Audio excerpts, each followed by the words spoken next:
రాష్ట్రంలోని వైసీపీ ప్రభుత్వం అరాచకాలు, దోపిడీ, భూ కబ్జాలను రాష్ట్ర ప్రజలు భరించి నేడు సహనాన్ని కోల్పోయి అధికార పార్టీని సాగనంపాలని నిర్ణయించుకుని ఉమ్మడి బీజేపీ, టీడీపీ, జనసేన పార్టీల ఎమ్మెల్యే అభ్యర్థి ఆరణి శ్రీనివాసులు, ఎంపీ అభ్యర్థి వరప్రసాదులకు ఓటు వేసేందుకు సిద్ధంగా ఉన్నారని ఉమ్మడి పార్టీల నేతలు BJP Bhanuprakash Reddy, TDP R C Munikrishna, Janasena ఆకే పార్టీ సుభాషిణులు తెలియజేశారు. తిరుపతి ప్రెస్ క్లబ్ లో ఆదివారం మీడియా సమావేశంలో కూటమి నాయకులు మాట్లాడుతూ బీసీలకు న్యాయం చేస్తామని ప్రగల్భాలు పలికిన వైసీపీ తిరుపతిలో బీసీ మహిళను మేయర్ చేసి ఎమ్మెల్యే కుమారుడు ఉప మేయర్ గా నగరాన్ని పాలించారని, ఇందులో సామాజిక న్యాయం ఎక్కడుందని ప్రశ్నించారు. తిరుపతిలో డబుల్ డెక్కర్ బస్సును ప్రవేశపెట్టి నగరంలోని భారీ చెట్లంతా పడగొట్టారని ఆవేదన వ్యక్తం చేశారు. వైసీపీ పార్టీలో రాష్ట్రంలో మరియు ప్రధాన అధికారులు సైతం రెండక్షరాల రెడ్డి కులానికి చెందినవారని విమర్శించారు.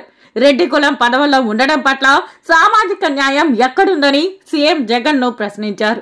సరే, ఫ్యాన్ అన్నా ఉందా? మీ గుర్తు ఫ్యాన్ అన్నా ఉందా? ఆఫీసులో వాళ్ళకి పాపము కుర్చీ ఫ్యాన్ లేని బీసీ కార్పొరేషన్ పెట్టేసి బీసీ మోసం చేసింది మీరు కాదా జగన్మోహన్ రెడ్డి గారు? అక్కడేమో బీసీని మోసం చేశారు. మహానగరమైన తిరుపతిలో ఎంత బాధ అంటే, ఒక మహిళ మేయర్ హోదాలో ఉన్నటువంటి ప్రథమ పౌరుల ఆమెకు కూడా ఎక్కడ న్యాయం చేయలేదు.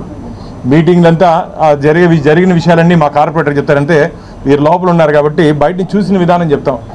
మేము ఒకసారి మెమరాండం ఇచ్చేదానికి వినాయక నిమజ్జన కమిటీ తరఫున వెళ్ళాం మేయర్ గారిని కలవడానికి.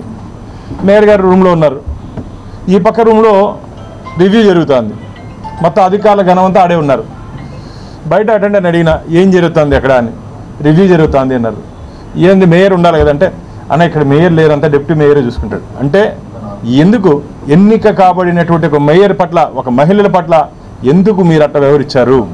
ఉద్దేశపూర్వకంగా డిప్యూటీ మేయర్ అవినయ్ రెడ్డి మేయర్ పదవిని కించపరిచే విధంగా దాదాపు 2.5 సంవత్సరం గడిపారు.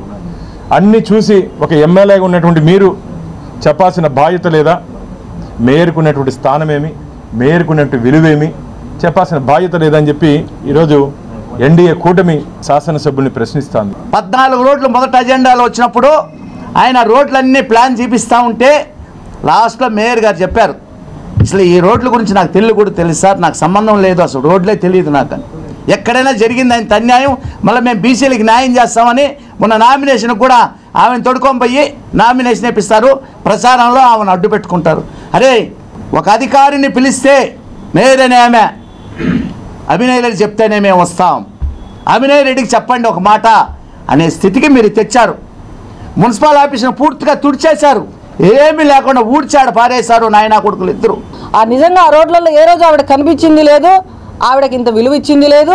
ఆ ఓపెనింగ్లలో కూడా వాళ్ళ కుమారుడు పుత్రరత్నం ఎవరైతే ఉన్నారో ఆ వ్యక్తి మొన్న రాత్రి అర్ధరాత్రి మేము కడప నుంచి వస్తున్నప్పుడు హడావిడిగా ట్రాఫిక్ అంతగా లేకపోయినా కూడా అక్కడ తాళ్ళన్నీ కట్టేసి ఒక వ్యక్తి కూర్చొని పెయింట్లు వేస్తున్నాడు. ఎవరబ్బాయి ఈ వ్యక్తి అని చెప్పి నేను దగ్గరికి వెళ్ళి చూడడం జరిగింది. అక్కడ చూసి అభినయ్ రెడ్డి ఫోటో షూట్ చేసుకుంటున్నాడు. అర్ధరాత్రిలో ఫోటోషూట్లో అభినయ్ రెడ్డి ఫోటోషూట్కే పరిమితం తప్ప అక్కడ రోడ్డు మీద ఆ స్పీడ్ బ్రేకర్ దగ్గర పెయింట్లు వేయిస్తా ఫోటోషూట్ అంటే మీరు ఫోటోలకు పరిమితమే తప్ప ఈరోజు బీసీల కార్డులు అడ్డం పెట్టుకుని మీరు గెలవడమే తప్ప బీసీలకు మీరు న్యాయం చేసింది లేదు. ఈవిడ పాపం ఆవిడ్ని మీరు ఒక చిన్న ఇక్కడ చూసారా, ఒక చిన్న కుర్చీ పెద్ద కుర్చీ, నిజం ఇది జరిగింది, ఇదే జరుగుతుంది. డిప్యూటీ మేయరే ఇప్పుడు మేయర్గా మెలుగుతున్నాడు.